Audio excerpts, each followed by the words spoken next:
Okay, so you've got Marked, and it comes with 9 different built-in styles to make it look a bunch of different ways. But obviously 9 is a limited number, and you probably have your own desires. You may know that you can create custom styles for Marked using CSS. If you should want to dig into that, if you look in the help and go to custom styles, creating custom styles, that will give you everything you need to build a style sheet for Marked, and there is a skeleton style available that you can just modify.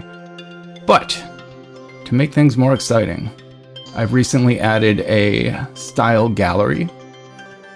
So if you go to help and choose custom style gallery, that'll open in your browser, and you'll be presented with a bunch of thumbnails showing glimpses of all these different styles and what they're going to look like. You can install them right from here by clicking the M icon, or click the preview icon, and it will show you a test document containing pretty much all of the types of markup that Markdown can create, and how they'll be styled by this particular style.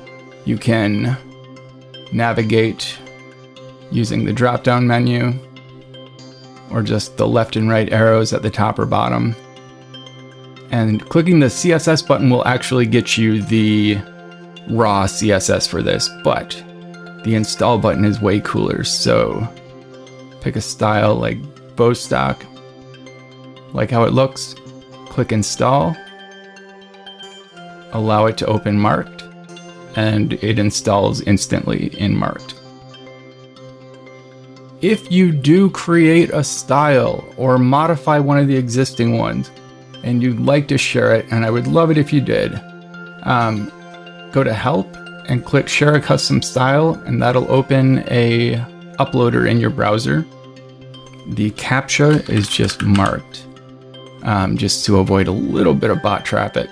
And then your name, email, and attach a CSS file and hit the button, and if